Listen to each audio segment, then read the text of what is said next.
sensé et que nous aimons. Dans une situation d'amour, qu'est-ce qui se passe, cher public, cher jury? Qu'est-ce qui fait la force de l'amour?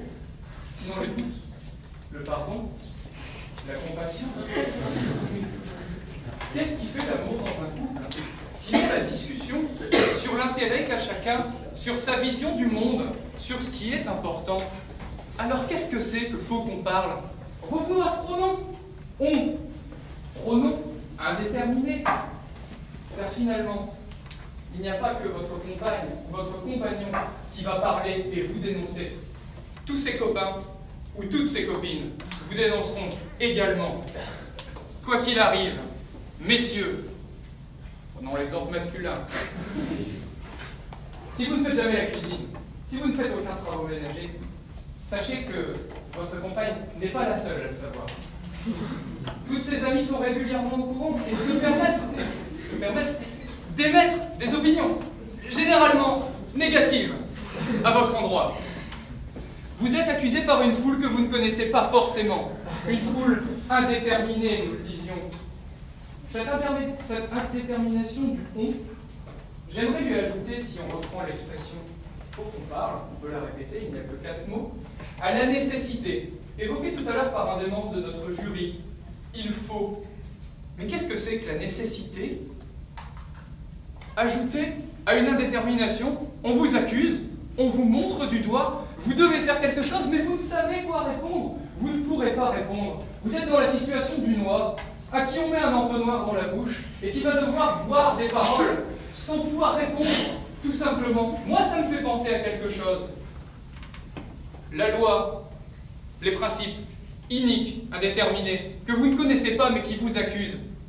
C'est un roman de l'histoire humaine que je vous conseille tous de lire si vous ne l'avez pas lu, c'est Le Procès de Franz Kafka. Cet homme qui, dans son lit, alors qu'il n'a rien fait, qu'il a mené sa vie tranquillement et qui n'a commis comme crime que d'être ce qu'il est, ce qui peut parfois dire rester assis dans son canapé après une journée de travail. Il n'a été que ce qu'il est. Pour ça, on l'accuse et il ira jusqu'à la mort. Alors on le disait, dans un couple on doit discuter, mais faut qu'on parle. Ça vient toujours après. Faut qu'on parle. C'est pas la prévention, c'est la répression. Faut qu'on parle. Érigé comme principe de société, c'est l'iniquité, le jugement absurde. Vous avez tort, vous ne savez pas pourquoi. On vous accuse, copains, copines, qui vous voulez. Vous ne savez pas, mais vous avez forcément tort. Je suis venu aujourd'hui pour avoir un débat. J'ai adoré la prestation de mon contradicteur. Faut qu'on parle, c'est le dialogue à sens unique. Ce n'est certainement pas le débat. Une société du faut qu'on parle est contre tout ce que je défends et contre tout ce que doit défendre un ESSEC, humaniste qu'il est. Alors non, nous devons parler, mais certainement pas comme ça. Je suis contre le faut qu'on parle.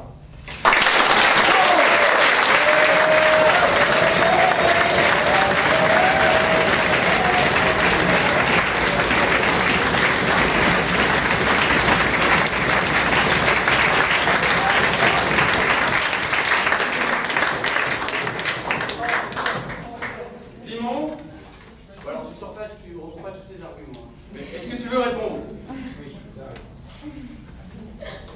D'abord, de même, hommage, parce que 10 minutes pour préparer, je le répète, c'est assez short. 10 minutes pour 7 minutes de speech, c'est encore mieux. J'ajouterais quand même que je te rejoins sur le fait que la discussion à sens unique n'est plus une discussion, mais j'ajouterais que le faut qu'on parle a une seconde dimension, au moins aussi importante que celle que tu as mise en valeur. Le faut qu'on parle, c'est aussi le fait de révéler son infériorité, sa situation de difficulté. C'est s'avouer en difficulté, c'est demander de l'aide. Peut-on refuser de l'aide?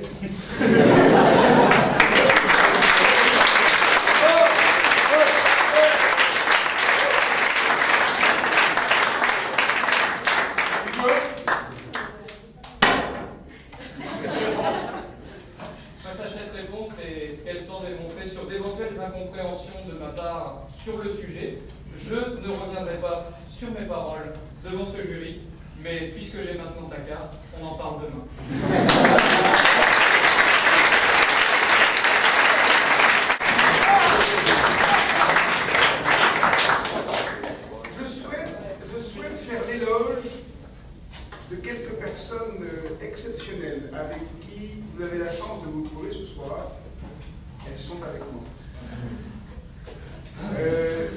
y a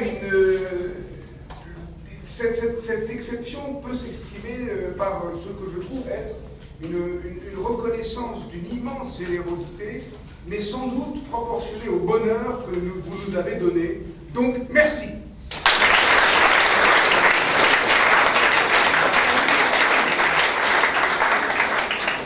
Et ce bonheur, c'est celui d'avoir entendu, d'avoir goûté la discussion, d'avoir été dans le mouvement et l'inquiétude de l'émotion agitée, d'avoir lu Heidegger en quelques minutes, d'avoir été dans la réactivité de la présence et d'avoir eu 6 oreilles multipliées par 2.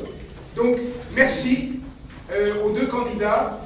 Et comme l'on dirait du côté de la perfide Albion, je crains que je doive féliciter de la victoire, mais une victoire qui est la reconnaissance autant de l'autre, parce qu'on a des victoires autant pour les 2 dans l'exercice de gagner, et l'autre dans l'exercice de s'être battu.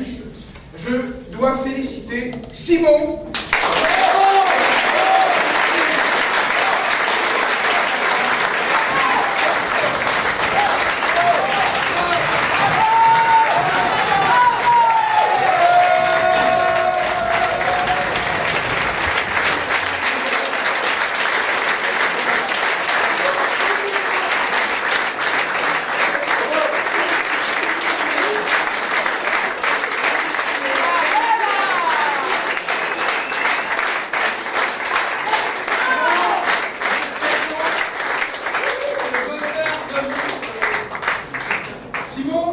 Particulièrement difficile de choisir entre vous et Hugo parce que il est difficile d'être devant Heidegger, et je tiens à dire que je suis très sérieux quand j'évoque Heidegger, Hugo, et quand nous avons reparlé ensemble, lisez, relisez évidemment toutes et tous, être étant, et vous verrez l'argumentation sur le on.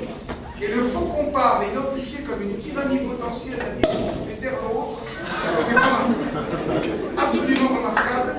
Mais on n'écrit pas être étant en quelques minutes, et donc l'enclenchement peut-être a été un des éléments qui a en contrepoint fait encore plus briller l'exceptionnelle, et là je crois qu'il faut le dire, l'exceptionnelle capacité de réactivité de Simon au public.